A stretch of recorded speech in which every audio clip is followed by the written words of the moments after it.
पहले स्थान का नाम है टोटा गोपीनाथ, दूसरा है शिला हरिदास ठाकुर जी की समाधि, और तीसरा है इस्कॉन मंदिर, इसको भक्ति कुटीर भी बोला जाता है, हरिदास ठाकुर की समाधि के पास। ये तीन स्थान भी महत्वपूर्ण है, उनके ऊपर थोड़ा सा तो आपको ध्यान से सुनना है।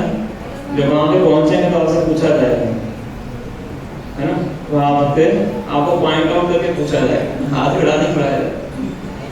तो आपको ध्यान से सुनना है, नोट करना है, तो समझ में ना आए तो क्लास के अंत में आपका प्रश्न पूछना है। तो आपसे निवेदन है कि अपना मोबाइल फोन साइलेंट कर दीजिए, क्लास के बीच में शोर शराबा मत कीजिए, उससे डिस्टर्बेंस होता है। 1 घंटे की बात है, बिना हिले डुले, बिना डिस्टर्बेंस के आपको सुनना है। ज़्यादा लंबा समय नहीं लेंगे आपका। तो पहला स्थान जिसका हम चर्चा करेंगे वो है टोटा गोपीनाथ। तो आप इसको बता सकते हैं टोटा शब्द का क्या अर्थ है? गार्डन। उड़ीसा में गार्डन को टोटा बोलते हैं।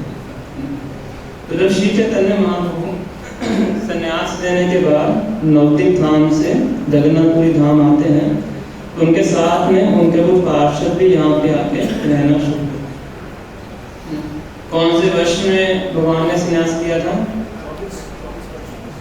24 वर्ष। 48 ईयर्स नियरली भगवान इधर धाम में रहते हैं, और 24 वर्ष की आयु में भगवान ने संन्यास किया था, और बाकी 24 वर्ष भगवान ने जगन्नाथपुरी में ही बिताए थे। उसमें कुछ समय के लिए भगवान भ्रमण पे गए थे दक्षिण भारत में, अधिकांशतः समय भगवान ने जगन्नाथपुरी में ही स्पेंड किया। तो इसीलिए हम गौड़ीय वैष्णवों के लिए ये बहुत ही महत्वपूर्ण स्थान है ना, क्योंकि श्री चैतन्य महाप्रभु आते हैं इधर धाम में भक्ति सिखाने के लिए और खुद भक्ति को टेस्ट करने के लिए, और यहाँ पे रह के भगवान ने खुद भक्ति को टेस्ट किया। बाकी जगह पे ट्रैवलिंग करते भक्ति को बांटा है।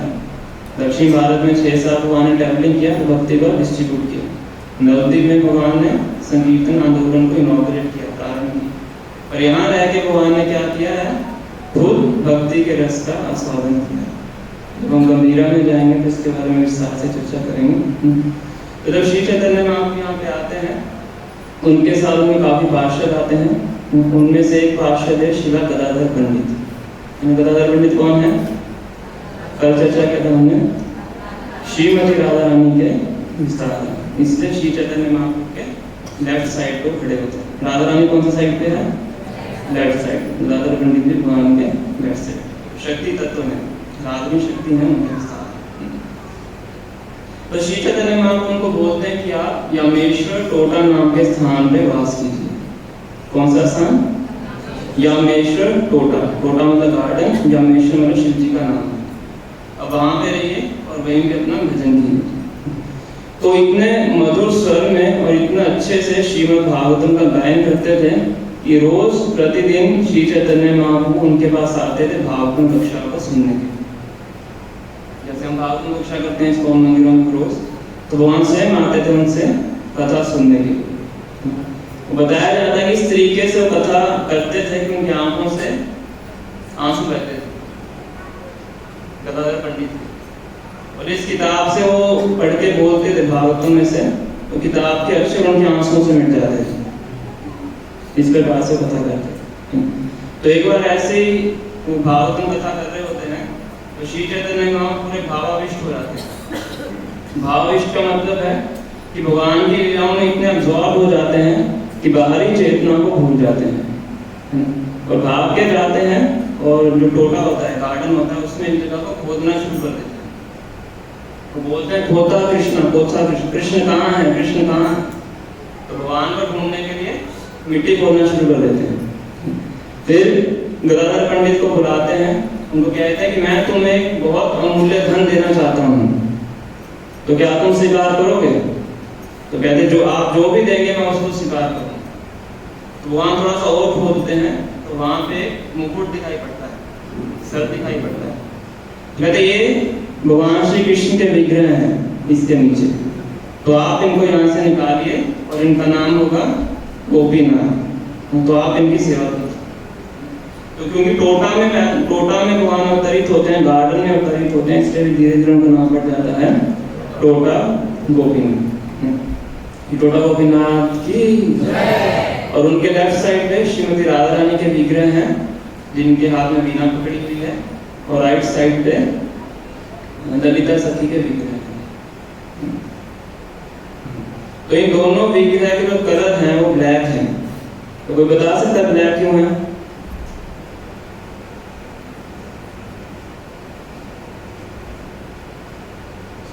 वो इसलिए ब्लैक है कि भगवान के विषय में बहुत ज्यादा मग्न है। जैसे भगवान श्री कृष्ण राधा रानी के बहुत जब गूढ़ रूप से स्मरण करते हैं तो उनका कलर ब्लैक से व्हाइट हो जाता है, गौर बना जाता है। ऐसे श्रीमती राधा रानी भगवान श्री कृष्ण का स्मरण करती है, उनका कलर गौर से शाम हो जाता है। वृंदावन में इमलीतरा नाम की जगह है, तो वहां पे भी ये लीला होती है। तो इसे दोनों के कलर क्या है? शाम वर्ण के। तो जब हम जाएंगे वहां पर दर्शन करने के लिए, तो सबसे पहले जो ऑल्टर है उसके अंदर बलराम जी के विग्रह हैं, और साथ में वारुणी देवी और रेवती माता के विग्रह हैं। दोनों के विग्रह हम वहां पर दर्शन करेंगे। फिर बीच में टोटा गोपीनाथ जी के विग्रह हैं। तो ये इन विग्रहों के बारे में बताया जाता है। और यहाँ में बहुत सी महत्वपूर्ण लीला है। आपने किन भक्तों ने भगवान श्री कृष्ण के बैठे हुए विग्रह के दर्शन किए हैं? बैठे हुए पद्मासन किसी ने? तो आज वो दिन है जब आप उन विग्रह के दर्शन करो। तो यहाँ के विग्रह की मान्यता है कि यहाँ पे भगवान श्री कृष्ण कैसे बैठे हैं? पद्मासन में बैठे हैं। तो क्यों है? क्योंकि भगवान गोपीनाथ बहुत ही, उनकी हाइट बहुत लंबी है। तो जब गदाधर पंडित वृद्ध अवस्था में चले जाते हैं तो उनके लिए भगवान का श्रृंगार करना बहुत कठिन हो जाता है। भगवान को माला पहनानी पड़ती है तो भगवान के ऊपर हाइट में जाना पड़ता है, भगवान को वस्त्र पहनाने हैं तो हाइट ऊंची करनी पड़ती है। तो उनके लिए बहुत कठिन होता था भगवान का श्रृंगार करना, पूजा अर्चना करना। तो एक दिन वो एक निर्णय कर लेते हैं कि कल से मैं किसी पुजारी को नियुक्त कर दूंगा भगवान की सेवा करने के। अब मेरे सामर्थ्य में नहीं है, मेरी उम्र हो गई है, अपना भगवान की सेवा नहीं कर सकता साक्षात रूप से। तो रात को सपने में उनके गोपीनाथ जी आते हैं। तो कहते तुम क्यों मेरी सेवा नहीं करना चाहते हैं? कहते ये कारण है, मैं वृद्ध हो गया हूँ, आपकी सेवा करने में सक्षम नहीं हूँ। कहते मैं तो आपसे ही सेवा लेना चाहता हूँ। कैसा लगेगा आपको भगवान आपको बोले कि मैं आपसे सेवा लेना चाहता हूँ? तो बताते हैं कि जो भगवान के विग्रह होते हैं और भगवान है, उन दोनों में कोई भी भेद नहीं होता है। जैसे अभी सुंदर ईश्वर ने बताया था, प्रतिमा नहीं तुम ही साक्षात ब्रजेंद्र नंदन। ये प्रतिमा नहीं है, क्या है? साक्षात भगवान श्री कृष्ण है। और जब एक भक्त पूरी गंभीरता के साथ, प्रेम के साथ भगवान की सेवा करता है तो भगवान उसके सामने प्रकट करते हैं कि मैं केवल पत्थर की मूर्ति नहीं हूँ, मैं स्वयं यहाँ पे उपस्थित हूँ। भगवान भगवान बताते हैं तेषां सततयुक्तानां भजतां प्रीतिपूर्वकं ददामि बुद्धियोगं तं येन मां उपयान्ति ते। कि जो सतत 24 आवर्स प्रेम पूर्वक प्रीति पूर्वक मेरी सेवा करता है तो मैं उसको ऐसी बुद्धि प्रदान करता हूँ जिसके जरिए वो मेरे पास लौट के वापिस आता है। और भगवान के अलग अलग अवतार होते हैं और हर अवतारों का कोई ना कोई उद्देश्य होता है। भगवान के लीला अवतार होते हैं, कुछ लीला प्रकट करने के लिए आते हैं। भगवान के गुण अवतार होते हैं ना, बुरे मनोंतर को सुधारने के लिए मनोंतर अवतार होते हैं, गुण अवतार होते हैं, बहुत अलग अलग अवतार आते हैं। तो उसमें से एक श्रेणी है जिसको बोलते हैं अर्च अवतार। अर्च अवतार का मतलब है कि भगवान इस अवतार को इसलिए ग्रहण करते हैं भक्तों से सेवा स्वीकार करने के। कई बार लोग दोषारोपण करते हुए कहते हैं कि जो मूर्ति अपने ऊपर से मक्खी नहीं उड़ा सकती तो भगवान कैसे हो सकती है? सुना आपने? कई बार लोग इस तरह से बोलते हैं। तो उन लोगों को ये ज्ञान नहीं होता है कि भगवान का ये जो अवतार है, भगवान सिर्फ सेवा ग्रहण करने के लिए ही आते हैं। खुद मक्खी नहीं उड़ाएंगे और चाहेंगे कि उनके भक्त आगे मक्खी उड़ाएं। भगवान क्या कोई कपड़े पहन नहीं सकते हैं? भगवान को खा नहीं सकते हैं? सब कुछ करने में सक्षम है, जो पूरे जगत को खिला सकता है खुद नहीं खा सकता है ना। पर भगवान विशेष रूप से अवतार लेते हैं भक्तों से सेवा को ग्रहण करने के लिए, और ये हमारे लिए बहुत अच्छा अवसर होता है कि भगवान की सेवा कर सकते हैं। हम इन आंखों से भगवान का दर्शन करने में असमर्थ हैं, क्योंकि भगवान तो हमारी तरह स्थूल शरीर में नहीं है, वो तो आध्यात्मिक है, सूक्ष्म पदार्थ से भी परे हैं। हम तो इन आंखों से केवल स्थूल तत्वों का ही दर्शन कर सकते हैं, अग्नि जल भूमि अग्नि जल वायु आकाश, इनका हम दर्शन कर सकते हैं, सूक्ष्म चीजों का हम दर्शन नहीं कर सकते। इसलिए भगवान हमारे आगे उस रूप में प्रकट होते हैं ताकि उस रूप में हम उनको दर्शन कर सकें, उनको स्पर्श कर सकें, उनकी सेवा कर सकें। तो गोपीनाथ जी गदाधर पंडित के सपने में आके कहते हैं कि मैं तो केवल तुमसे ही सेवा स्वीकार करना चाहता हूँ, किसी और से नहीं। तो कहते हैं कि फिर मेरे लिए तो संभव है, बहुत मुश्किल है। ठीक है, मैं क्या करूँगा, कल अपनी हाइट को छोटा कर दूंगा आपसे सेवा स्वीकार करने के। तो अगले दिन जब सुबह गदाधर पंडित आते हैं, भगवान के पट खोलते हैं तो देखते हैं कि भगवान वहाँ पे पद्मासन में बैठे हुए हैं। तो बहुत सुंदर विग्रह है। पहले विग्रह आप देखेंगे जो कि भगवान श्री कृष्ण के त्रिभंग रूप में नहीं है बल्कि पद्मासन में है ना। और ये विग्रह इसलिए भी बहुत विशेष है कि जब श्री चैतन्य महाप्रभु इस धराधाम से अप्रकट होते हैं तो अप्रकट इसी तरीके से होते हैं कि इस विग्रह के अंदर समा जाते हैं। एक दिन भगवान अपने सभी पार्षदों को लेके आते हैं, बहुत जोर से संकीर्तन करते हैं, संकीर्तन के दौरान ऑर्डर में चले जाते हैं, फिर बाद में देखते हैं कि भगवान वहां से अदृश्य हो। फिर भगवान जो उत्तरी होती है वो गोपीनाथ जी के घुटनों पे पड़ी होती है। अगर सुबह अब आप जाएं, अगर कभी जाएं दर्शन करने के लिए मंगल आरती में, तो पुजारी आपको उस स्थान के दर्शन कराएंगे, भगवान के घुटने के पास है जहाँ पे श्री चैतन्य महाप्रभु उस विग्रह में प्रवेश करते हैं। थोड़ा सा उसके ऊपर निशान है, उससे पता लगता है कि भगवान ने यहाँ से इस विग्रह में प्रवेश किया था। तो ये बहुत महत्वपूर्ण लीला है। इस स्थान में बहुत महत्वपूर्ण लीलाएं होती हैं। एक और लीला मैं आपको बताता हूँ। एक बार नित्यानंद प्रभु सभी नवद्वीप वासियों के साथ जगन्नाथपुरी आते हैं रथ यात्रा के दौरान। हालांकि नित्यानंद प्रभु को भगवान श्री चैतन्य महाप्रभु ने जगन्नाथपुरी आने के लिए मना किया था। कोई बता सकता है क्यों मना किया था? नित्यानंद प्रभु तो स्वयं बलराम जी हैं, है कि नहीं? तो कृष्ण बलराम जी को कैसे मना कर सकते अपने से मिलने के लिए? तो भगवान ने नित्यानंद प्रभु को जगन्नाथपुरी आने से क्यों मना किया? बताइए जो सीनियर भक्त हैं। कि भगवान चाहते थे कि नित्यानंद प्रभु बंगाल में रहें और वहां पे जाके प्रचार करें। कहते हैं कि प्रचार करना ज्यादा आवश्यक है मेरे यहाँ पे दर्शन करने आने से। कोई भक्त आपको बोले कि आप दिल्ली में रहिए, कई भक्तों की इच्छा होती है कि मायापुर में जाना चाहते हैं, पुरी में जाना चाहते हैं, वृंदावन में जाना चाहते हैं, तो कई बार गुरु उनको आदेश देते हैं नहीं आप दिल्ली में रहिए, वहीं पे जाके प्रचार कीजिए। तो ये प्रथा कहाँ से चलती आ रही है?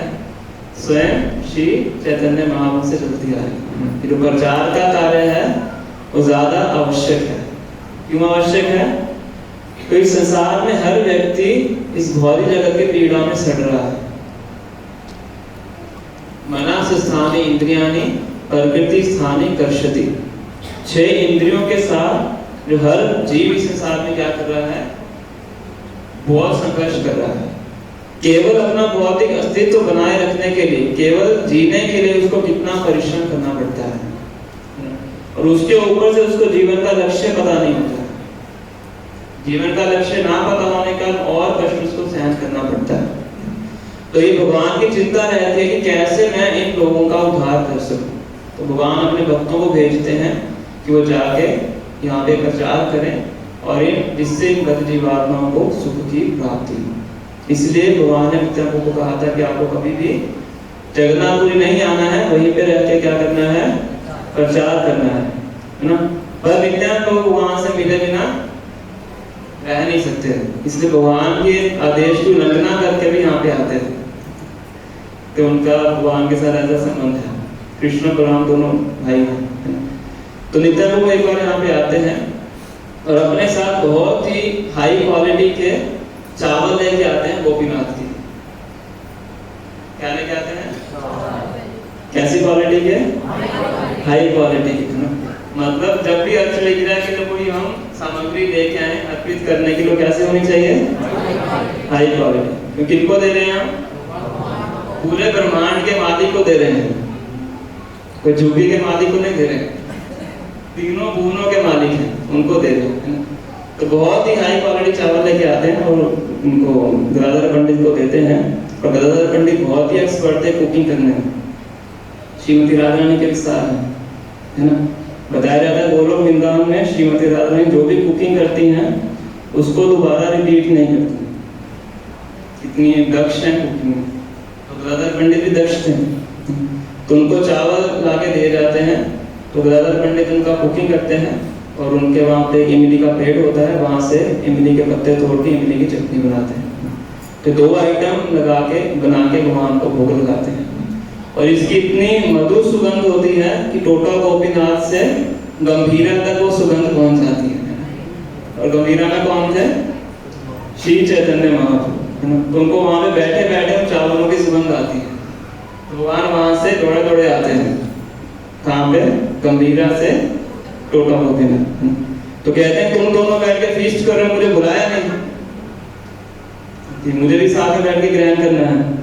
फिर तीनों इकट्ठे बैठ के वहाँ पे चावल और जो ना इसकी इमली की चटनी है उसका स्वादन करते हैं। इसलिए बहुत महत्वपूर्ण लीलाएं वहाँ पे होती हैं। और भी बहुत सी लीलाएं हैं और एक इसमें लीला आती है कि जो गदाधर पंडित थे उनको भगवान ने क्षेत्र संन्यास दिया हुआ था।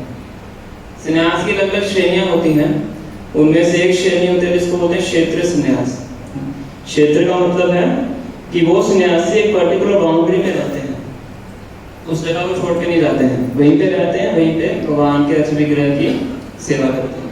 तो गदाधर पंडित ने सोचा था कि भगवान श्री चैतन्य में आप तो कहीं जाएंगे नहीं, जगन्नाथपुरी में रहेंगे, तो इसलिए उन्होंने श्री चैतन्य महाप्रभु से क्षेत्र संन्यास किया हुआ था। और श्री चैतन्य महाप्रभु की हमेशा इच्छा रहती थी कि मुझे कहाँ जाना है? वृंदावन जाना है।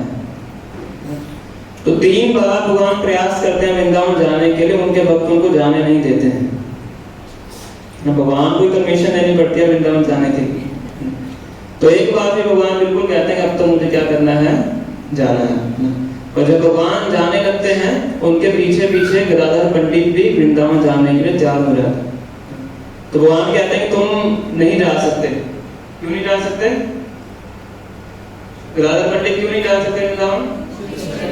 तुम क्षेत्र संन्यास किया है, इस क्षेत्र को छोड़ के नहीं जा सकते, है ना। तो मैं तुम्हारे व्रत को तोड़ने का भागीदार बनूंगा, आपको गोपीनाथ जी की सेवा नहीं छोड़नी चाहिए। तो कहते हैं मेरा क्षेत्र संन्यास गया भाड़ में, कि मेरा क्षेत्र संन्यास गया रसातल में। रसातल मतलब भाड़ ही बोल सकते हैं हमारी लैंग्वेज। तो मुझे उससे कोई लगाव नहीं है। जहाँ पे आप हैं, जहाँ पे आपके चरण हैं, वहीं पे स्वयं भगवान श्री कृष्ण है और वहीं पे सारे धाम हैं। तो मुझे तो आपके साथ ही जाना है। तो चलते हैं, भगवान मना करते हैं ठीक है आप आगे जाइए, मैं तो अपना अलग से पीछे आऊंगा, आपको मुझसे क्या मतलब, आपके साथ चलूंगा ही मैं, पीछे पीछे चलूंगा अपना अकेले। तो ऐसा करते करते कटक तक पहुंच जाते हैं। तो भगवान ने नदी पार करने के लिए, महानदी को पार करने के लिए नौका में बैठना होता है। तो भगवान बहुत ही गंभीर होकर उनके पास आते हैं। क्या तुम क्या सोचते हो? तुम मेरे साथ चलना चाहते हो, ये तुम्हारी इंद्रिय तृप्ति है। मैं चाहता हूं अगर तुम मेरी सेवा करना चाहते हो तो मैं चाहता हूं तुम यहीं पे रहो और गोपीनाथ जी की सेवा करते हो। मेरे साथ तुम आना चाहते हो, तुम अपनी इंद्रियों को तृप्त करना चाहते हो, है ना। जब ये गंभीरता से उनका वाक्य सुनते हैं तो गदाधर पंडित वहीं पे मूर्छित होके गिर जाते हैं। वो सहन नहीं कर सकते थे कि श्री चैतन्य महाप्रभु उनसे दूर जाए। कुछ वक्त फिर उनको उठा के लाते हैं कि पुनः गोपीनाथ जी की सेवा को प्रारंभ करते हैं। तो इस प्रकार से बहुत ही घनिष्ठ और बहुत महत्वपूर्ण लीलाओं का स्थान है टोटा गोपीनाथ। तो वहाँ पे जाएंगे, बहुत अच्छा वहाँ पे प्रांगण बना हुआ है, बहुत अच्छा गार्डन है। तो इन 3 विग्रहों को वहाँ पे जाके दर्शन करें। उसके बाद अगला स्थान है श्रील हरिदास ठाकुर जी की समाधि। तो थोड़ा थोड़ा हम इसके ऊपर चर्चा कर चुके हैं। इस समुद्र का क्या नाम है, क्या बोलते हैं समुद्र को? महोदधि। क्यों बोलते हैं? जोर से बोलिए। मोह को खत्म करने वाला। मोहदधि नहीं है, महोदधि है। मोह महान। क्यों है महान?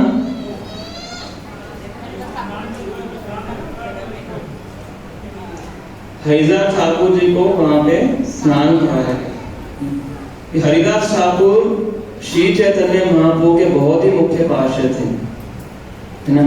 वो कितने मुख्य थे हम इस चीज से समझ सकते हैं कि रोज महाप्रभु उनके लिए जगन्नाथपुरी से स्वयं प्रसाद लेके जाते थे, स्वयं चल के जाते थे, उनके लिए प्रसाद लेके जाते थे ताकि वो ग्रहण कर सके। कि गहरी रूप से हरिदास ठाकुर जी का जन्म था वो एक यवन परिवार में हुआ था, मुस्लिम परिवार में उनका जन्म हुआ था बाहरी दृष्टि से, पर वो भगवान श्री कृष्ण से बहुत ज्यादा अटैच थे। निरंतर हरे कृष्ण महामंत्र का जप करते थे। उनका नियम था कि रोज 192 माला जप करते थे। कितनी माला? 192। हम कितने दिनों में करते हैं माला? 12 दिनों, 16 दिनों, 12। तो जितना 12 दिन में करते हैं एक दिन में करते थे। और तकरीबन 1.5-2 घंटा सोते थे। वो भी किस तरह से सोते होंगे, भगवान का नाम लेके सोते होंगे, रेस्ट करते हैं। बाकी टाइम पूरा भगवान के नामों का जप करते हैं। तो इतना जब करते थे खबर पूरी जगह में फैल जाती है। खास करके खबर पहुंचते है मुस्लिम काजी के पास।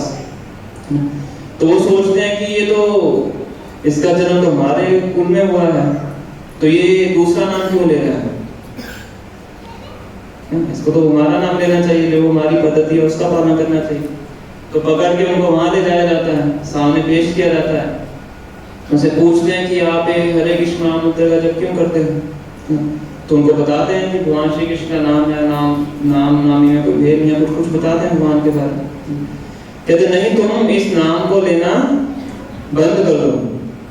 अगर हरे कृष्ण महामंत्र लेना बंद नहीं करोगे तो हम तुम्हारी मृत्यु कर देंगे, है ना। अगर कोई आपसे बोले क्या 16 माला का जप करते हो, जप करना नहीं छोड़ोगे तो तुम्हें नौकरी से निकाल देंगे, कितने लोग उसके बाद ही जप करेंगे। अगर कोई आपको बोले कि आप ऑफिस में तिलक लगा के आते हो, अगर कल से तिलक लगा के आए तो कंपनी के बाहर ही रहना। कितने लोग तिलक लगा के जाएंगे? तो हाथ कम हो गए। हरिदास ठाकुर ने क्या उत्तर दिया? खंड खंड होए यदि देह जाए प्राण, तब वो न वग्नो छाड़ी तबे हरि नाम। कि चाहे आप मेरे शरीर के टुकड़े टुकड़े कर दीजिए, फिर भी मैं अपने शरीर से हरे कृष्ण महामंत्र का जप करना नहीं छोड़ूंगा।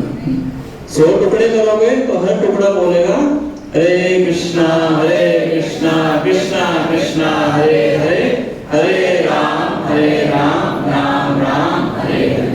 तो इतना ज्यादा दृढ़ उनका संकल्प था भगवान के नाम का जप करने के लिए, है ना। इसलिए श्री चैतन्य महाप्रभु ने उनको हरिदास ठाकुर, नामाचार्य हरिदास ठाकुर की उपाधि से विभूषित किया।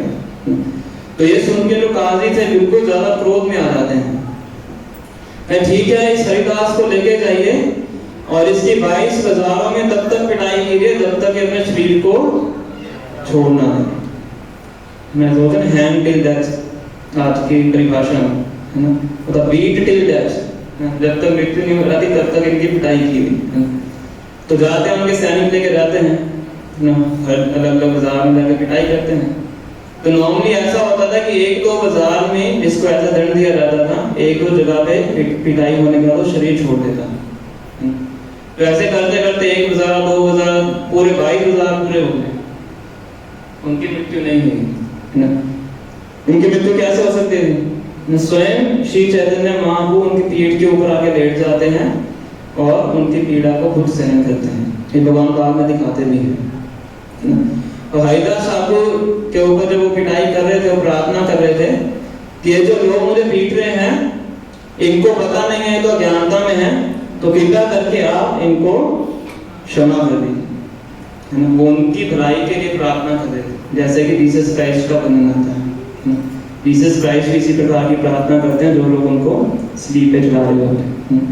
तो 22 बाजारों में पिटाई होने के बाद जो उनको पीट रहे थे वो उनसे प्रार्थना करते हैं, कहते अगर आप नहीं मरोगे तो काजी हमें मार देगा, तो हमारी भलाई के लिए आप मर जाइए।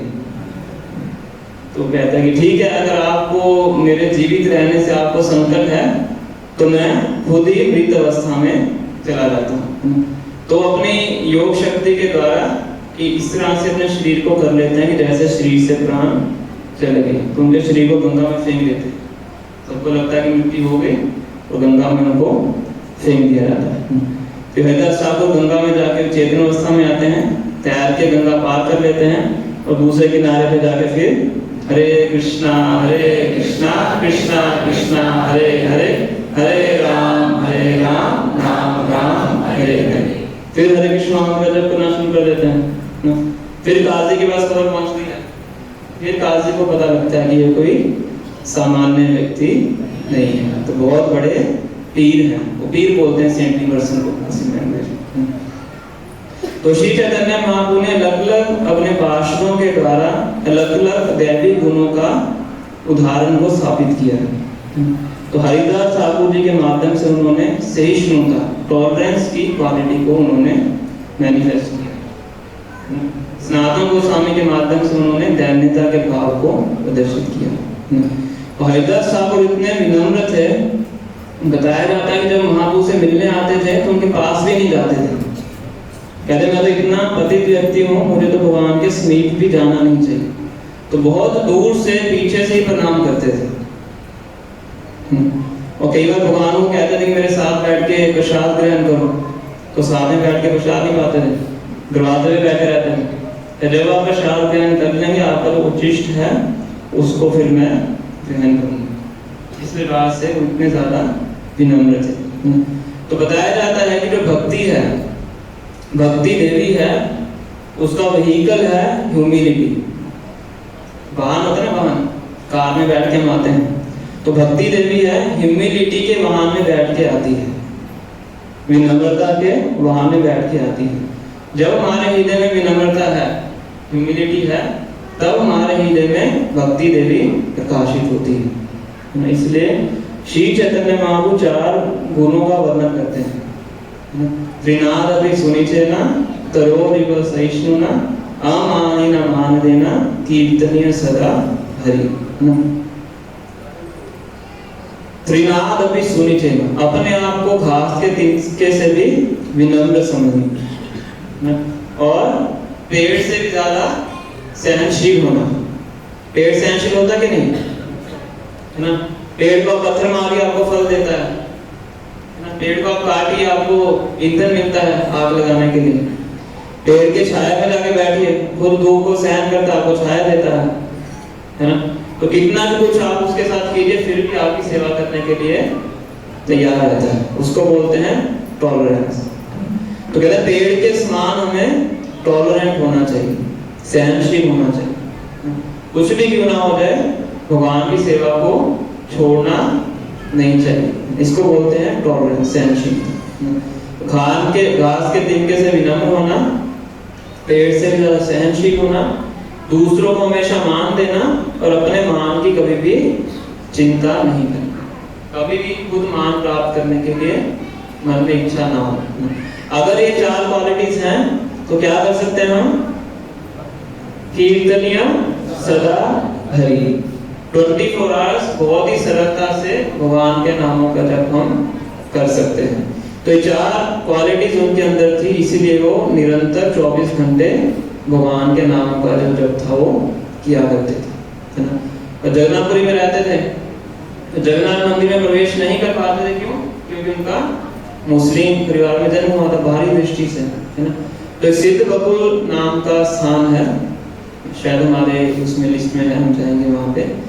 तो वहां पे वो रहा करते थे, वहीं पे बैठ के जप करते थे। और ऐसा स्थान है कि वहां से जगन्नाथ जी के रूप चक्र है, उसके दर्शन होते थे ना। तो बताया जाता है कि जगन्नाथ जी के जो चक्र के दर्शन कर लेता है, वो उसी के समान है कि आपने अंदर जाके जगन्नाथ जी के दर्शन किए हैं। दोनों सेम। तो वहीं पे अपना बैठे रहते थे और वहीं से चक्र को प्रणाम करके वहीं पे जप करते थे। तो महाप्रभु वहां पे आते हैं, एक बकुल की लकड़ी को वहां पे नीचे बोते हैं, वहां से पेड़ पैदा होता है, इसलिए उस जगह का नाम है सिद्ध बकुल। वहीं पे रह के अपना वो जप किया करते। जो भी भगवान के पार्षद जगन्नाथपुरी में आते थे उनके पास ही वहां पे स्टे करते थे। सनातन गोस्वामी आते थे, रूप गोस्वामी आते थे, उनके साथ ही स्टे किया करते थे। और भगवान का रोज का एक नियम था, 12 बजे के आसपास भगवान दर्शन करने जाते थे जगन्नाथ जी के। जगन्नाथ जी का प्रसाद लेते थे, समुद्र में स्नान करते थे, गायत्री करते थे, उसके बाद फिर हरिदास ठाकुर के पास आते थे एवरी डे, और हरिदास ठाकुर को प्रसाद देते थे, है ना। तो एक दिन भगवान वहां पे आते हैं अपने पार्षदों के साथ, तो देखते हैं कि हरिदास ठाकुर बहुत ही कमजोर अवस्था में प्रतीत हो रहे हैं, लेटे हुए हैं, बहुत ही कमजोर हैं। तो भगवान उनसे आगे पूछते हैं कि हरिदास ठाकुर क्या हुआ। तो कहते हैं कि मैंने आज अपनी माला पूरी नहीं कर पाया। कितनी माला है? 192। तो कहते मेरी एक ही समस्या है आज के दिन कि मैंने अपनी संख्या को पूरा नहीं किया। तो उसके तात्पर्य में श्री प्रभुपाद लिखते हैं कि हम अपनी सोसाइटी में सबको 16 माला करने के लिए बोलते हैं कि जो 16 माला पूरा नहीं कर पाता उसको भी इसी प्रकार से लगना चाहिए जैसा हरिदास साहब को लग रहा है। तो हरिदास साहब कहते हैं कि मेरी समस्या क्या है कि मैं नाम का जप पूरा नहीं कर पाया। और ये भगवान से एक और प्रार्थना करते हैं कि मुझे अब आभास हो रहा है कि आप इस जगत को छोड़ के जाने वाले, आप अपनी लीला को यहाँ पे समाप्त करने वाले हैं। तो इस दृश्य को मैं सहन नहीं कर पाऊंगा, मैं इस चीज को सहन नहीं कर पाऊंगा कि आप यहाँ से छोड़ के वापिस अपने धाम को जा रहे हैं। तो इसीलिए आपके जाने से पहले मैं इस जगत से जाना चाहता हूँ। क्या कह रहे हैं कि आपके यहाँ से जाने से पहले मैं इस देह का त्याग करना चाहता हूँ। और मेरी इच्छा है, एक मेरी ख्वाहिश है कि शरीर छोड़ने के समय मैं चाहता हूं कि अपनी आंखों से मैं आपका दर्शन करूं, अपने मुख से आपका नाम उच्चारण। ये मेरी आपसे प्रार्थना है। तो महाप्रभु कहते हैं नहीं, आपको यहां से नहीं जाना है। तो हरिदास ठाकुर कहते हैं कि आपको तो बहुत उच्च कोटि के पार्षद हैं, अगर मेरे जैसा तुच्छ व्यक्ति इस जगह से चला जाएगा तो उससे क्या हानि होने वाली है। इस जगत में अगर चींटी मर जाती है तो उससे जगत का क्या कमी होने वाली है। अगर मैं यहाँ से चला जाऊंगा तो कोई भी कमी होने वाली नहीं है, तो आप मुझे आज्ञा दीजिए। तो उनकी विनम्रता को समझ सकते हैं, है ना। और उनका शरीर छोड़ना कितना महत्वपूर्ण है वो हम इससे देख सकते हैं कि स्वयं भगवान आते हैं अंतिम समय में उनको दर्शन देने के लिए। तो अगले दिन सुबह भगवान सभी पार्षदों को लेके सिद्ध बकुल नाम के स्थान पे आते हैं और जोर जोर से संकीर्तन शुरू किया जाता है। और भगवान अपने चरणों को हरिदास ठाकुर के ऊपर रख के बैठते हैं और हरिदास ठाकुर अपने नेत्रों से भगवान के दर्शन करते हैं और अपने मुख से श्री कृष्ण चैतन्य ये बोल के अपने शरीर को वो त्याग करते हैं। इसी प्रकार से भगवान के धाम को वापिस जाते हैं। और ऐसा होने के बाद बताया जाता है कि एक वैष्णव का प्रकट होना और एक वैष्णव का अप्रकट होना दोनों क्या है, एक ही समान है ना। साधारणतः कोई प्रकट होता है तो खुशी मनाते हैं, है ना, कोई अप्रकट होता है तो दुख मनाते हैं। और वैष्णव के संबंध में दोनों ही केसेस क्या है, खुशी मनाने वाले हैं, है ना। जब वो प्रकट होते हैं तो मतलब इस जगत का उद्धार करने के लिए आए हैं, और जब अप्रकट होते हैं तो भगवान के धाम में जाके भगवान की नित्य सेवा में नियुक्त होते हैं। तो दोनों ही हर्ष की बात है। तो जब हरिदास ठाकुर शरीर को छोड़ते हैं तो श्री चैतन्य महाप्रभु उनके जो बॉडी होती है उनको गोद में उठा लेते हैं और इतने भावावेश में आ जाते हैं कि कीर्तन में उनकी बॉडी को उठा के नृत्य करना शुरू कर देते हैं।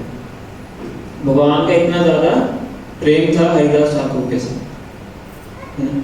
और नृत्य करते रहते हैं घंटों हरिदास ठाकुर के शरीर को उठा के भगवान गोद में नृत्य करते रहते हैं। फिर उनके पार्षद आके उनको बताते हैं कि अभी क्या करना है, हमें इनकी अंत्येष्टि क्रिया को करना है। फिर उनको समुद्र के किनारे लाया जाता है और समुद्र में हरिदास ठाकुर के शरीर को नहलाया जाता है समाधि देने से पहले, है ना। तो नहलाने के बाद महाप्रभु घोषणा करते हैं कि जो इस समुद्र में स्नान करेगा उसको क्या प्राप्त होगा? कृष्ण प्रेम की प्राप्ति होगी। तो कल किन ने कृष्ण प्रेम को प्राप्त किया है? आज फिर करेंगे। कृष्ण प्रेम प्राप्त करना कितना सरल है, भक्ति की हर विधि सरल है। बताया जाता है कि 3 स्थानों पे कृष्ण प्रेम फ्री में प्राप्त होता है। पहला स्थान है गौर पूर्णिमा के दिन मायापुर धाम में गंगा में स्नान करना, क्योंकि उसी दिन श्री चैतन्य महाप्रभु प्रकट होते हैं।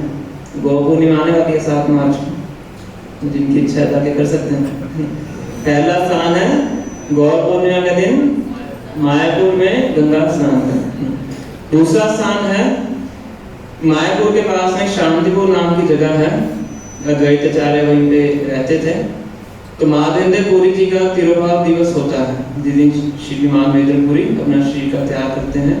तो उस दिन वहाँ पे बहुत बड़ा फेस्टिवल ऑर्गेनाइज किया जाता है ना। भगवान की कृपा से ये सेवा भी इस्कॉन के पास है, तो वहीं पे पूरा सुबह से लेकर शाम तक फेस्टिवल होता है। तो उस फेस्टिवल में जो वहाँ पे आके प्रसाद ग्रहण करता है, प्रसाद ग्रहण करने से उसको कृष्ण प्रेम की प्राप्ति होती है ना। कितने नंबर का स्थान है?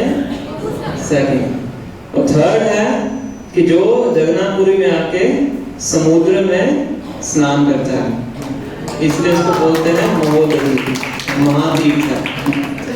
तो क्योंकि हरिदास ठाकुर के शरीर को उसने स्पर्श किया है, तो इसीलिए वो स्थान क्या बन जाता है? पवित्र हो जाता है। कोई भी व्यक्ति, कोई भी स्थान अगर कि शुद्ध भक्त से संबंधित है तो पवित्र हो जाता है। जब भगवान नरसिंह देव हिरण्यकश्यप का वध करते हैं, तो वध करने के बाद प्रहलाद महाराज से पूछते हैं कि आप मुझसे कोई वर मांगिए। तो प्रहलाद महाराज कहते हैं मुझे तो आपसे कोई वर नहीं चाहिए, क्योंकि मैं तो बलिया नहीं हूं, है ना। तो बलियों का कार्य होता है कुछ देना कुछ लेना, कहते ना सा प्रीत्या सा वही बलि, कि जो भगवान की सेवा करके कुछ रिटर्न में मांगता है तो प्रीत्य नहीं है, सेवक नहीं हो, क्या है? सा वही बलि, बलि मतलब मर्चा। तो मैं तो बलिया नहीं हूं, इसलिए मुझे आपसे कुछ नहीं चाहिए। पर एक प्रार्थना मैं आपसे करता हूं कि मेरे पिताजी का आपने यहाँ पे अभी संहार किया है, तो उनका आप उद्धार कर दीजिए, है ना।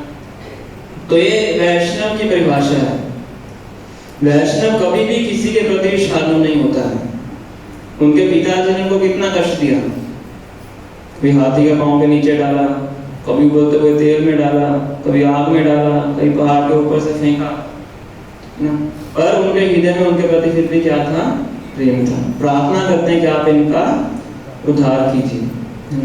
तो नरसिंह देव हंसने लगते हैं, कहते हैं जिस कुल में आप जैसा साधु उत्पन्न हो जाता है, उस कुल की 21 पीढ़ियां अपने आप ही तर जाती। कहते हैं त्रिसप्तति पिता पुता पितृ भी सहते अनगा यद साधु अस्य कुले जातो भगवान वही कुल पावन। त्रिसप्तति मतलब 3 into 7 21।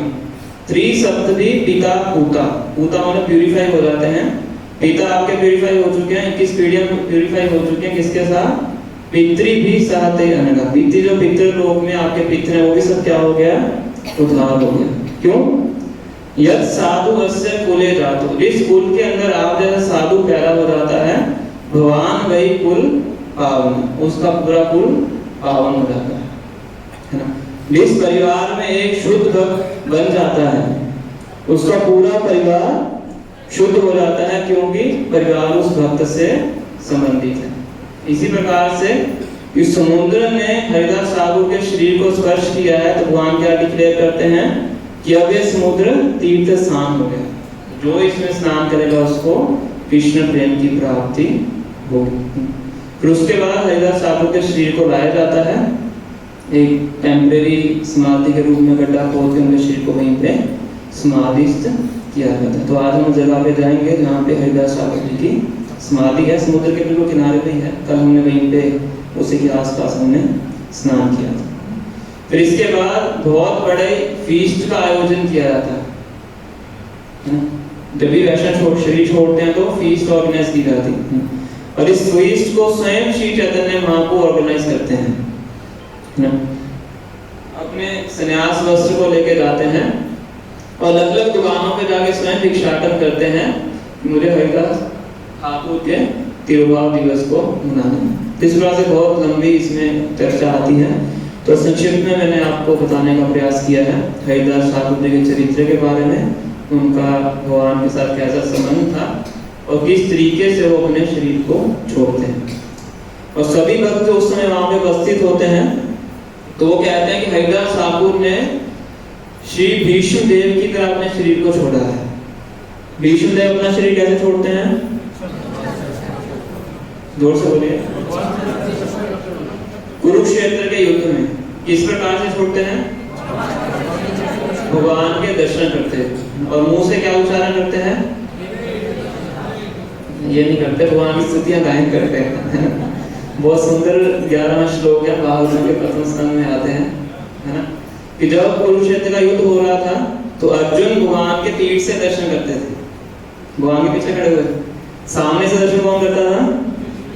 भीष्म देव। भीष्म सामने से युद्ध करते थे, तो पूरा भगवान का युद्ध करते हुए दर्शन था वो भीष्म देव करते थे। जितने समय तक उन्होंने युद्ध किया है भगवान के पाद सारथी रूप का दर्शन भीष्म देव ने किया है और इसी रूप का वो अंतिम समय में स्मरण करते हैं, 11 श्लोकों का उच्चारण करते हैं और भगवान की अपनी आंखों से भगवान के सुंदर रूप का दर्शन करते हैं और अपनी इच्छा से अपने शरीर को छोड़ते हैं। उनको वरदान था इच्छा मृत्यु का, तो स्वयं की इच्छा से प्लेस डिसाइड करते हैं, सर्कमस्टांसेस डिसाइड करते हैं, उसके अनुसार अपने शरीर को छोड़ते हैं। इसी प्रकार से हरिदास ठाकुर अपनी इच्छा से भगवान के सामने भगवान का नाम उच्चारण करते हुए अपने शरीर को छोड़ते हैं। तो हरिदास ठाकुर के तिरुभाव दिवस को देख के सही भक्तों को भीष्म देव का स्मरण होता है। इसी तरह जब शिला प्रभुपाद शरीर को छोड़ते हैं तो उनके शिष्य बोलते हैं कि इसी प्रकार से शरीर छोड़ा है जैसे भीष्म देव ने शरीर छोड़ा। प्रभुपाद भी भगवान अपने मुख से भगवान के नामों का उच्चारण करते हुए अपने भक्तों के साथ घिरे हुए भगवान का दर्शन करते हुए अपने शरीर को छोड़ते हैं। अंतिम समय में भी वो उनकी जो सेवा थी उन्हें गुरु के प्रति भागवतम का ट्रांसलेशन करना, उसका अनुवाद करते करते अपने शरीर को छोड़ते हैं। तो इसीलिए जो वैष्णव है उनका इस जगत से प्रयाण करने का जो तिथि होता है वो हमारे लिए तिथि और स्थान ये हमारे लिए बहुत महत्वपूर्ण है। खास तौर पे गौड़ीय वैष्णवों के लिए जो हरिदास ठाकुर जी का समाधि स्थल है ये हमारे लिए बहुत महत्वपूर्ण है। और इस स्थान पे आगे हमें ये भी प्रयास करना चाहिए कि जो हम हरे कृष्ण महामंत्र का जप करते हैं क्योंकि उसको हम बिल्कुल ही सावधानी से कर सकें, है ना। जप करना कोई संख्या पूरी करने के समान नहीं है। ये तो 16 माला की संख्या पूरी करनी है तो पट पट करके ना कर दीजिए पूरा। कैंप में समय भी कम है तो घूमते फिरते चलते फिरते जहाँ मौका मिला बोल बोल के संख्या पूरी करें, है ना। तो हमें अभी हम उस स्थान पे जाएंगे, वहाँ पे जाके हरिदास ठाकुर जी से प्रार्थना करनी चाहिए कि हमारी भगवान के नामों के जप करने में रुचि बने। हरिदास ठाकुर कैसे जप किया करते थे? बता रहे 64 माला वो करते थे सॉफ्टली बोल के। तो 64 माला करते थे उच्च स्वर में उच्चारण करके, तो 64 माला मन ही मन उच्चारण करते थे। तो एक बार स्वयं माया देवी उनकी परीक्षा लेने के लिए आती हैं, है ना। हम तो माया के एजेंट के द्वारा ही घायल हो जाते हैं, है ना। तो उनकी परीक्षा लेने के लिए स्वयं माया देवी आती है ना। और ऐसे सर्कमस्टांसेस जो कर देती हैं, आसपास के ऐसा वातावरण कर देती हैं कि जो एक विषयी व्यक्ति के लिए वो सरलता से उसके हृदय में गलत वासनाओं को जागृत कर सकता है। तो ऐसी स्थिति में रात के समय में उनसे मिलने आती हैं, उनको कहते हैं कि मैं आपको संतुष्ट करना चाहती हूँ, आपके साथ संग करना चाहती हूँ। हरिदास ठाकुर क्या कहते हैं कि मेरी अभी माला बची हुई है, मैं पहले अपनी माला को पूरा उसके बाद मैं आपको संतुष्ट करूंगा। तो इस तरह से 3 दिन 3 रातें निकल जाती हैं, है ना। फिर माया देवी बहुत प्रसन्न होती हैं और उनको आगे बताती हैं कि मैं आपकी परीक्षा लेने आई थी, और उनसे भी हरि नाम दीक्षा लेती हैं। स्वयं माया देवी आके हरिदास ठाकुर जी से हरि नाम दीक्षा लेती हैं कि आप मुझे हरे कृष्ण महामंत्र का हरे कृष्ण महामंत्र मुझे प्रदान कीजिए। तो इस प्रकार से हमें जप करना चाहिए ताकि बिल्कुल सही रूप से बैठ के बिना किसी डिस्ट्रैक्शन के, ना। आजकल सबसे बड़ी डिस्ट्रैक्शन क्या है? Mobile phone. कहाँ पे रहता हो? पॉकेट में। कलयुग का जो असुर है उसको पॉकेट में लेके घूमते हैं और उसको सामने रख के जप करते हैं। तो जप करने के समय हमें प्रयास करना चाहिए कि हम फोन को थोड़ा साइड पे करें, है ना, और बिल्कुल ध्यान से एक जगह पे बैठ के हमें जप करने का प्रयास करना चाहिए। गोपाल जी बताते थे, अन्य वैष्णव भी बताते हैं कि अगर भक्ति में तीव्रता से प्रगति करनी है ना, जैसे इस स्थान पे आने के लिए 2 रास्ते हैं। कौन कौन से 2 रास्ते हैं? यहाँ पे इस माले पे आने के लिए, इस फ्लोर पे आने के 2 रास्ते हैं। क्या? सीढ़ियां और लिफ्ट। कितने बार लिफ्ट से आए हैं? तो अगर भक्ति में आपको लिफ्ट से जाना है तो वो है अगर आप ध्यान पूर्वक हरे कृष्ण महामंत्र का जप करते हैं। अगर हाँफते हाँफते आना है सीढ़ियों से, है ना, तो फिर आप असावधानी पूर्वक कर सकते हैं। नाम के जप का प्रभाव हर स्थिति में मिलता है। नाम हर स्थिति में बेनिफिशियल है। जितना सावधानी से करते हैं उतना जल्दी हम प्रगति कर पाए, है ना। तो कितना जल्दी भगवान जाना है वो आपके हाथ में है। जितना सावधानी से करेंगे जल्दी जाएंगे, जितना लेट करना चाहते हैं आपकी इच्छा है ना। इसलिए वैष्णव कहते हैं कि भक्ति में प्रगति करने का सबसे सर्वोत्तम तरीका है कि हम ध्यान पूर्वक हरे कृष्ण महामंत्र का जप करें। तो ये प्रार्थना हम हरिदास ठाकुर जी की समाधि पे जाके कर सकते हैं कि हमारी भगवान के नामों को लेने में जो रुचि है वो हमारे हृदय में। इसके बाद स्थान है उस हरिदास ठाकुर जी की समाधि से 5-6 घर छोड़ के, गली छोड़ के, वह इस्कॉन मंदिर, उसको भक्ति कुटीर भी बोलते हैं। तो वो स्थान इसलिए महत्वपूर्ण है कि स्वयं श्रीला भक्तिविनोद ठाकुर, इस होटल के साथ वाली जगह कौन सी है? कल हम गए थे ना वहां पे, भक्तिविनोद ठाकुर जी का जन्म स्थान। तो भक्तिविनोद ठाकुर जी का घर था, इसलिए भक्तिविनोद ठाकुर का जन्म स्थान है। तो भक्तिविनोद ठाकुर ने अपने अंतिम समय में 4 वर्ष उस स्थान पे रह के भजन किया, इसलिए उसका नाम है भक्ति कुटीर, है ना। तो जगन्नाथपुरी में श्रील भक्ति सरोजी ठाकुर ने भी अपने अंतिम समय से पहले यहाँ पे आके भजन किया था, और यहीं पे श्रील भक्तिविनोद ठाकुर जी ने भी आके भजन किया था। तो इसलिए उसको भक्ति कुटीर बोला जाता है। और उससे पहले बताया था सप्त ऋषियों ने भी यहाँ पे आके तपस्या की थी, है ना। इसलिए बहुत ही महत्वपूर्ण स्थान है। अभी कुछ सालों पहले इस्कॉन ने उस स्थान को लिया था गवर्नमेंट से, और फिर वहाँ पे छोटा सा मंदिर बना हुआ है इस्कॉन का। वहाँ पे राधा कृष्ण जी के विग्रह हैं, श्री चैतन्य महाप्रभु के विग्रह हैं, प्रभुपाद जी के विग्रह हैं, और श्रीला भक्तिविनोद ठाकुर जी के भी वहाँ पे विग्रह हैं। तो वहाँ पे हम जाएंगे, वहाँ पे जाकर दर्शन करेंगे, और भक्तिविनोद ठाकुर जी से भी हम प्रार्थना कर सकते हैं। भक्तिविनोद ठाकुर ने बहुत से भजन लिखे हैं, 100 से ज्यादा भजन श्रीला भक्तिविनोद ठाकुर ने लिखे हैं, है ना। और नाम में रुचि के ऊपर बहुत ज्यादा वो बताया करते हैं कि कैसे भगवान का नाम लेना चाहिए। बताते हैं मायापुर में उनका घर है, कुछ भक्त जो मायापुर में गए होंगे, स्वानंद सुकृत कुटीर नाम की जगह है। तो फर्स्ट फ्लोर पे छोटा सा कमरा बना हुआ है, ऐसा कमरा उसमें लाइट भी नहीं जाती। तो उस कमरे के अंदर वो बैठते थे, अपने आंख और मुंह बंद करके कपड़े से, फिर वहां पे जप किया करते थे ताकि कोई भी शोर शराबा उनके अंदर ना घुसे। इस प्रकार से जप किया करते हैं। तो उस स्थान पे जाके हम प्रार्थना कर सकते हैं कि भगवान के नाम को लेने में हमारी जो रुचि है वो जागृत। तो इस प्रकार से 3 स्थानों पे हमने चर्चा की है। पहला है टोटा गोपीनाथ, दूसरा है श्री हरिदास ठाकुर जी की समाधि, और तीसरा है इस्कॉन भक्ति कुटीर। तीनों स्थानों पे हम जाएंगे, वहां पे जाके हम दर्शन करेंगे। तो अगर अभी 1-2 प्रश्न अगर किसी भक्त के हैं तो हम ले सकते हैं, क्योंकि 9-5 हो गए हैं, फिर हमें आगे के कार्य को भी बढ़ाना है। यस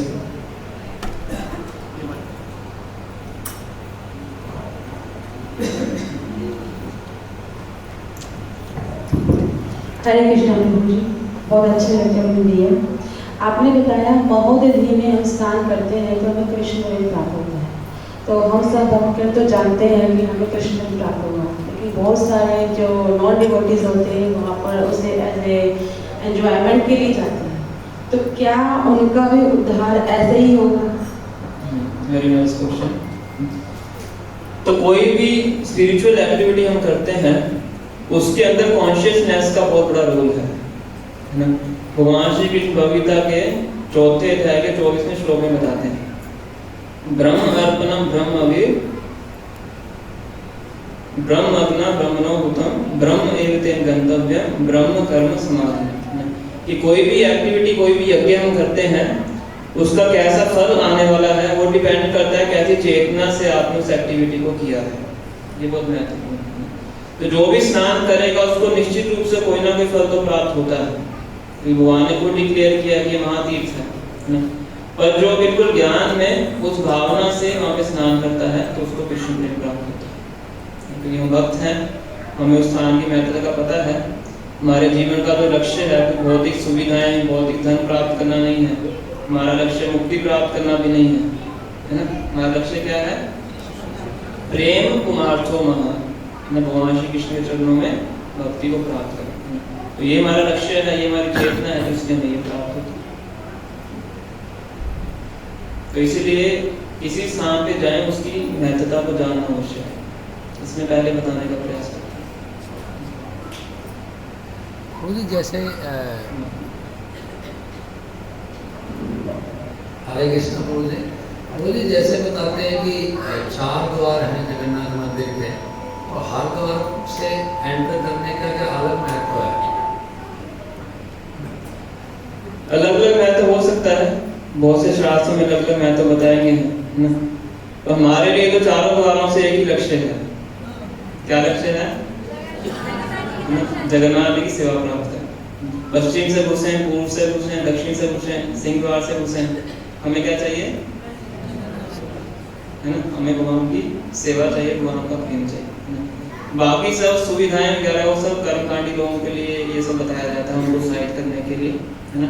पर जब हमारा वो लक्ष्य है ही नहीं, इसलिए तो भक्त होता है वेदास्य और रीति रिवाजों से ऊपर होता है। भगवान अर्जुन को भगवद गीता के दूसरे अध्याय में बताते हैं, याम इमां पुष्पितां वाचम प्रवदन्ति अविपश्चिता वेदवादरता पार्थ्य नान्यदस्तीति वादिनः, है ना।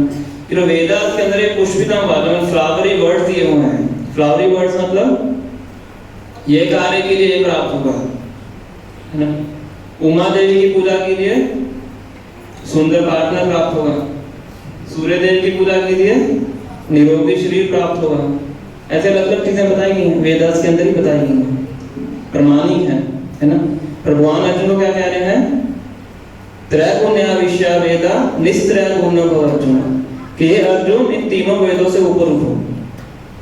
निर्द्वंद्व नित्य सत्व सो निर्योग क्षेम आत्मा, इन तीनों गुणों से ऊपर उठो, इन द्वंद्वों से ऊपर उठो और मेरी भक्ति में रहो। मन मना बहुमतो मध्यादि माम नमस्कुरु माम वैश्यसि सत्यम ते प्रति जाने प्रियोसि। तो निश्चित रूप से मेरे पास लौट के वापिस आओ, है ना। तो इसलिए जो भक्त हैं वो इन रीति रिवाजों पे ज्यादा ध्यान भी नहीं देते हैं, ज्यादा सुनते भी नहीं। हमारा एकमात्र लक्ष्य है कृष्ण प्रेम प्राप्त करना। किसी भी दरवाजे से घुस जाइए, आपको प्राप्त हो जाएगा। तो जो नजदीक वाला दिखता है उसको घुस जाइए।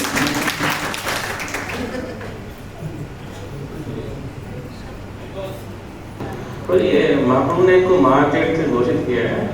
महाप्रभु भी तो पहले वहाँ पे स्नान करते थे, तो उसी स्थान पे करते थे ना। Very nice question. महाप्रभु तो स्नान करते थे, पर महाप्रभु का अपने भक्तों से इतना गहरा संबंध है कि अपने भक्तों की महिमा को अपने से ज्यादा घोषित करते हैं, है ना। भीष्म देव के भावों की रक्षा करने के लिए भगवान श्री कृष्ण कुरुक्षेत्र युद्ध में अपने भाव को तोड़ देते हैं, जरासंध को मारने के लिए भगवान भीम को आगे कर देते हैं, है ना। अपने संदेश का प्रचार करने के लिए भगवान अपने भक्तों को भेजते हैं, खुद कर सकते हैं, है ना। तो समुद्र तो पावन है ही, भगवान जाते थे वहां से, और भगवान घोषणा तब करते हैं जब हरिदास साहब के शरीर को नहलाएगा, है ना। तो अपने भक्त को भगवान हमेशा उसकी महिमा को बढ़ाना चाहते हैं। भक्त भगवान की महिमा को बढ़ाना चाहता है ना, और भगवान भक्त की महिमा को बढ़ाना चाहते हैं, है ना। और प्रभुपाद ने पूरे विश्व में भगवान श्री कृष्ण के विग्रह को स्थापित किया, है ना। भगवान ने क्या किया, पूरे विश्व में उनके विग्रह को स्थापित किया। हर जगह भगवान के गुणगान में आरती होती है, हर जगह गुरु पूजा होती है प्रभुपाद जी की, है ना। सुबह की पहले आरती किनके लिए होती है, प्रभुपाद जी के लिए, गुरु के लिए होती है ना। तो ये भक्त और भगवान का संबंध है। भक्त पूरा जीवन प्रयास करता है भगवान की महिमा को बढ़ाने के लिए, भगवान प्रयास करते हैं भक्त की महिमा को बढ़ाने के लिए। भगवान ने ये नहीं बोला कि मैंने स्नान किया तो महत्वपूर्ण है, भगवान तो रोज करते थे। हरिदास साहब को एक दिन स्नान करवाया कि हरिदास साहब के शरीर को स्पर्श किया, इसलिए क्या है, मोहदधि है। घोषणा भी कर दी, भगवान ने घोषणा किया तो भगवान का नाम है सत्य संकल्प, जो भगवान बोल देते हैं वो सत्य होना है। इसलिए जो स्नान करेगा उसको ये प्राप्त होगा ही होगा। किस समय में प्राप्त होगा वो आपकी तीव्रता पे डिपेंड करता है।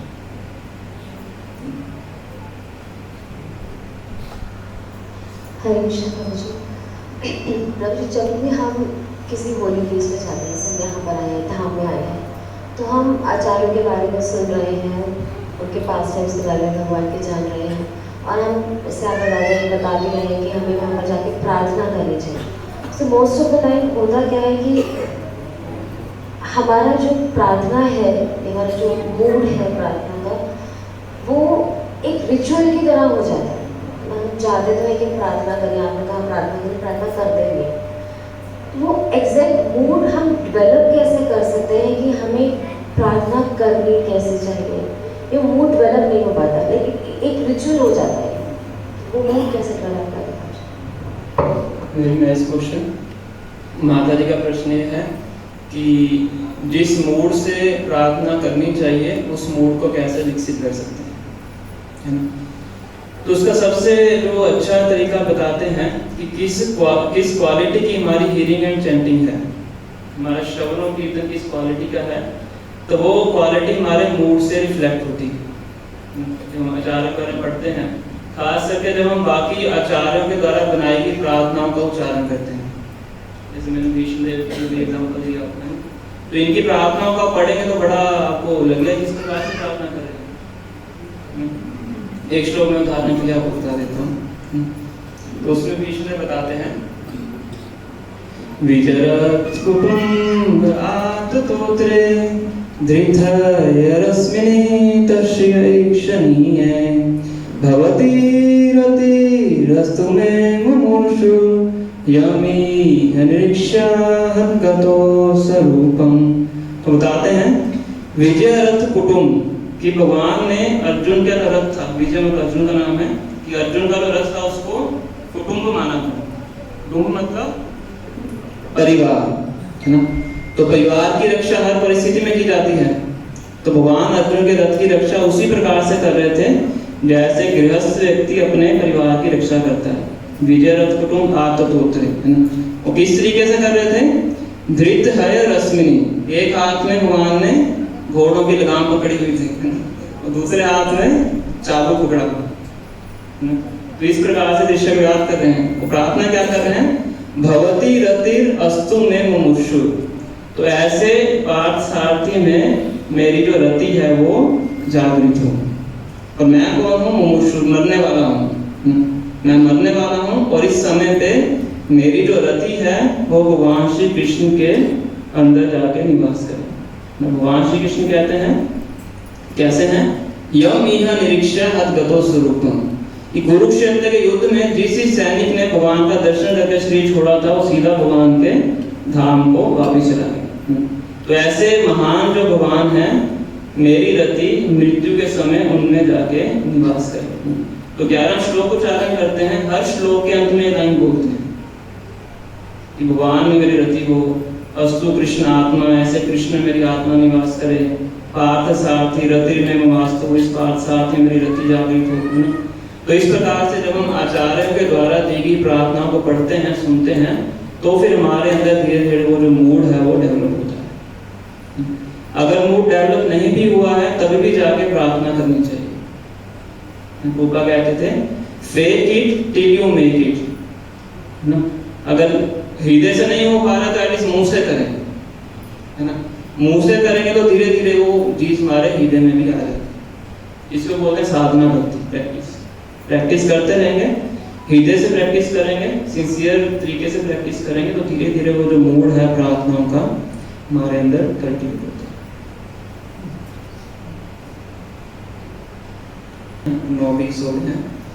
श्री श्री राधा राधिकानंद भगवान की, श्री श्री टोला गोपीनाथ जी की, श्री श्री कृष्ण भगवान की, श्री श्री जगन्नाथ बलदेव सुदाम की, नामाचार्य हरिदास ठाकुर की, श्री श्री गौर निताई की, जय पुरुष प्रभुपाद की, जय गौर प्रेमानंदे। हरि बोल।